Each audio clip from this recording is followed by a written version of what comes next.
Life is like a river flowing. It flows until it reaches its destination, the ocean. So also life is a journey of such characteristic traits. We should not condition our mind that one chapter is over, now there is nothing much to do in the second chapter. Maybe the second chapter will be even more interesting. Third chapter will be even more profound. So we are in an ascending order. We shouldn't be thinking that we are going to some retiring phase of life. Body works, functions rhythmically and orderly, following the laws of nature. Body cannot think so. So body is working with us, progressing with us, evolving with our consciousness. So we should think along the same line. We are growing with more wisdom, more experience, more knowledge. So after it, in this context, however, social context or professional context, service context, governmental context, retired, it's only a nomenclature, a word, a label, but you are beyond that. Maybe that's the time you really feel so much freedom and liberty, much space for you, and we have conditioned for so long, working so hard and giving all the time to the time and energy and resources to family and others, committed. But now we shouldn't be thinking the same way, because you are different now. You are naturally given an opportunity to look at yourself introspectively and look at the world differently, because world is so dynamically active and doing the same thing what you did in vast majority of people.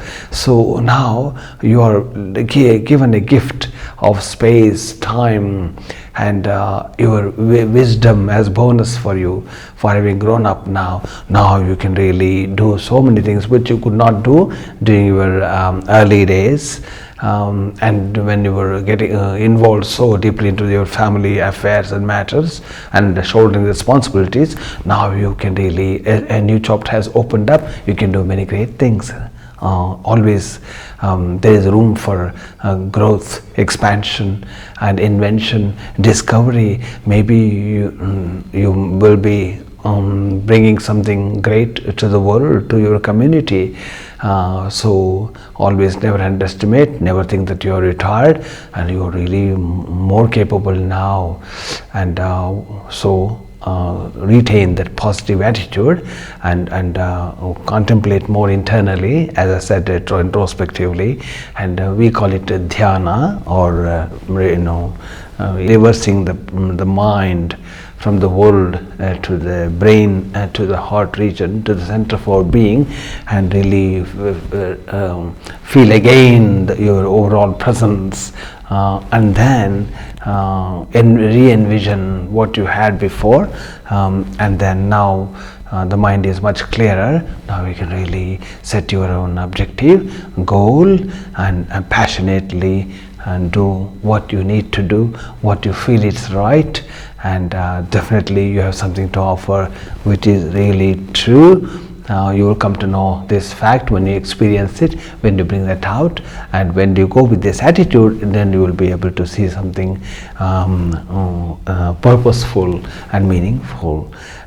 So I never really think of whiling away the time by anyone like that. It should be meaningful expenditure of time. And in Sanskrit it is said often, many of you may not know Sanskrit, paropakaram idam shariram, this body and life and our energies are mainly to give to the world little we experience, but the much is for the world. So with this notion, I encourage you and inspire and bring that inspiring courage in you, that you really have to consider this as a fresh life, like a reincarnation within the same body. And now the life is going to be more interesting and even exciting, entertaining and enlightening as well.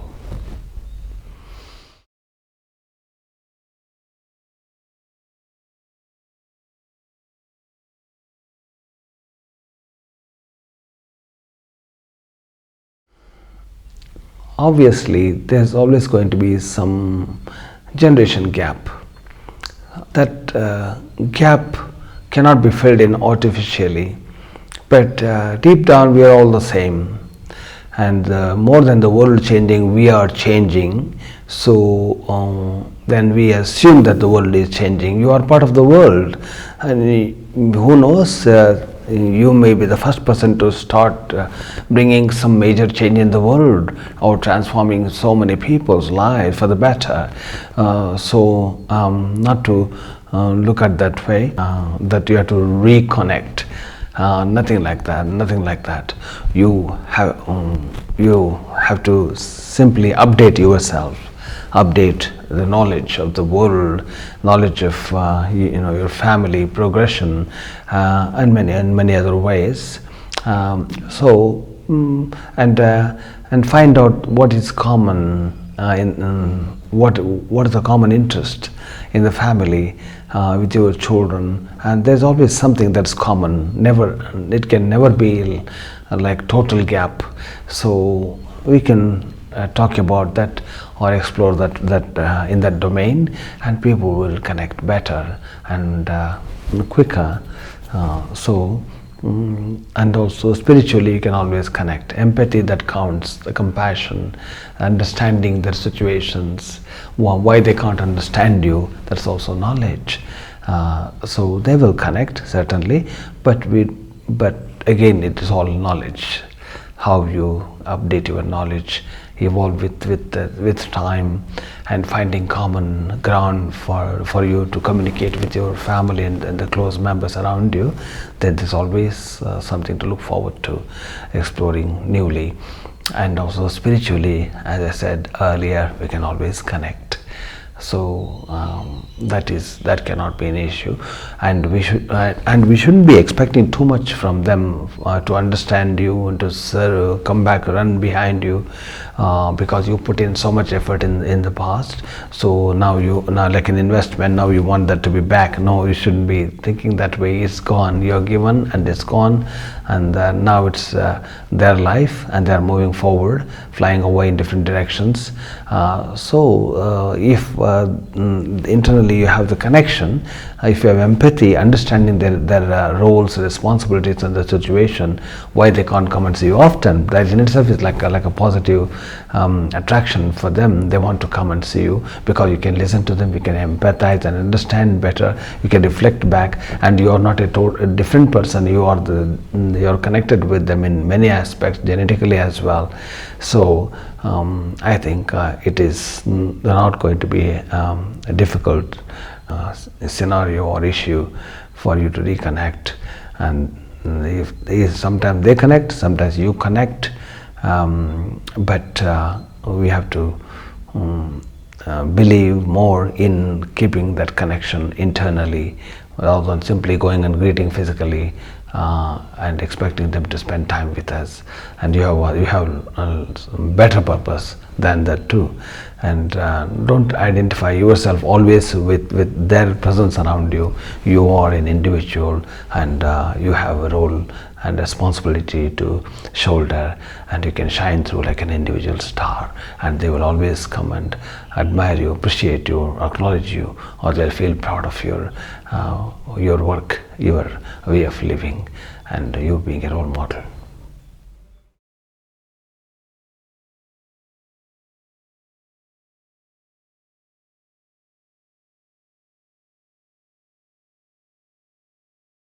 Oh, Valuable lesson. To me, everything is valuable.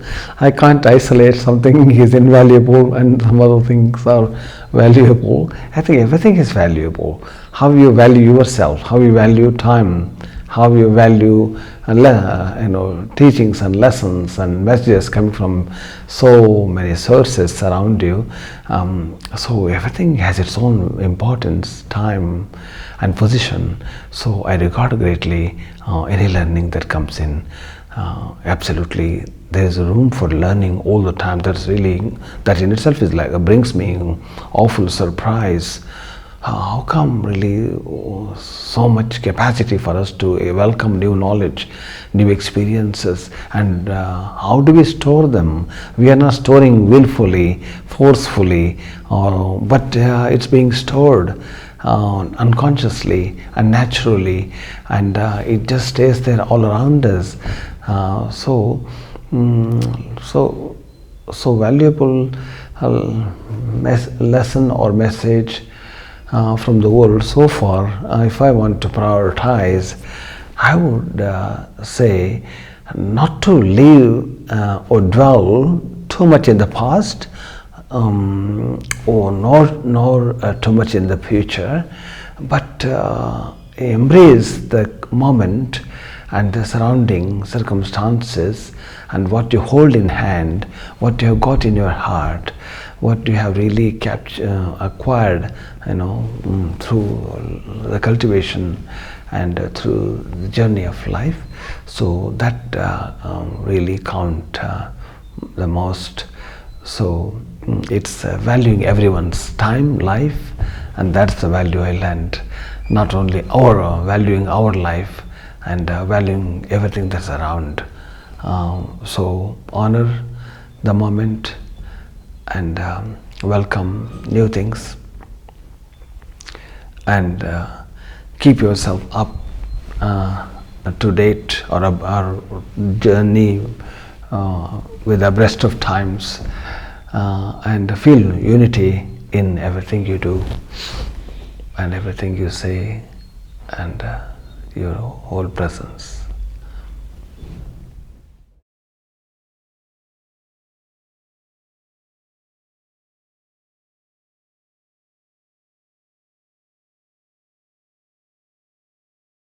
People should age and must age. It is inevitable. Aging is not negative. You become sage when you age. In order to acquire new experiences in life, new knowledge in life, to accomplish great things, you need to age. Age means going through time. You need to move into new layers of time. So that's how you experience the journey of life.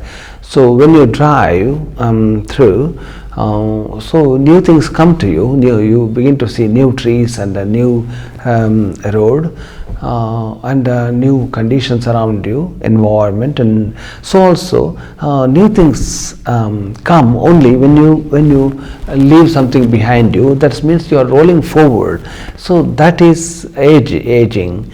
That is that's not negative, not to be undermined. Oh my God, you are growing old. You are not growing old. You are growing gold. Seriously. So wisdom comes with time, with experience. So wisdom is the award you get, knowledge you get, special knowledge.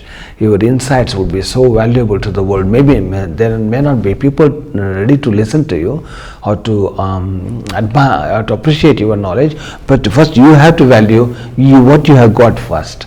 If you then you put more confidence into your learning, your experience, what you hold, and your own knowledge you developed over time, and you can write your own story and your own perspective, and provide your own reflection about the world. Write them down or record them. So every person has something to offer to the world. Each person must be looked upon like a star in the Milky Way of galaxy of humanity. So world needs you. Without your presence, the world will be short of something. valuable. That's how we should be thinking, which is really true. And seniors, the word senior means, yes, it's positive, like senior officer and the senior person and the senior, someone who holds senior positions. So it's great. The time gives you. People don't give you. The time gives you that award, that your seniority. That means you have got priority as well.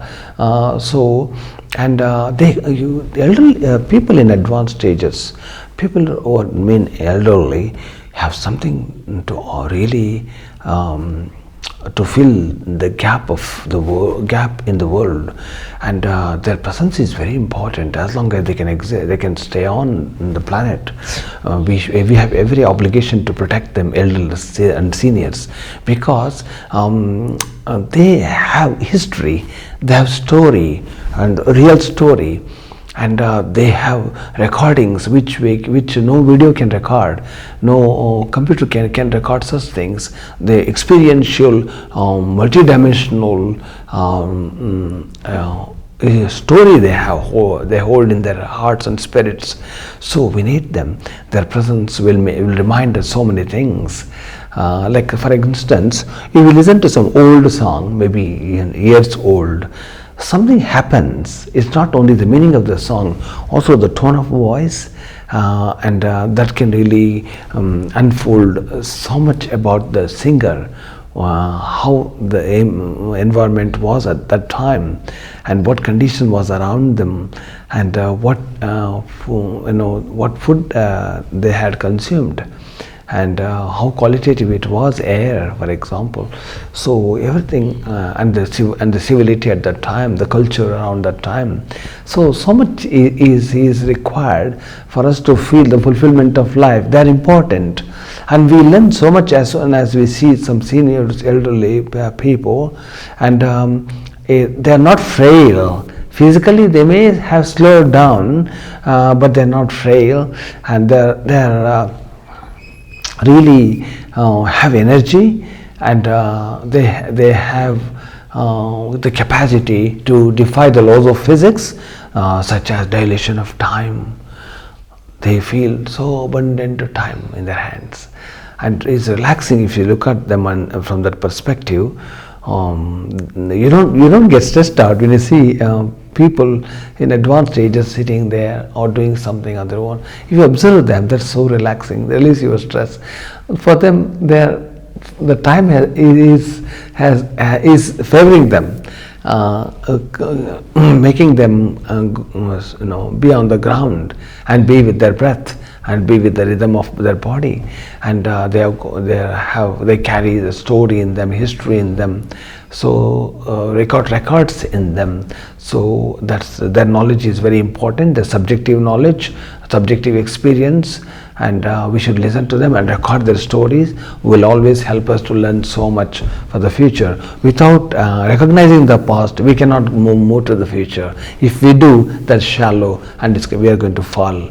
So always rhythm, our strength comes from behind, not from the front. Front is only to act, but the strength comes from behind. So we should really look upon them, what they really have got. So the past should be honored, and present should be regarded, and the future should be envisioned.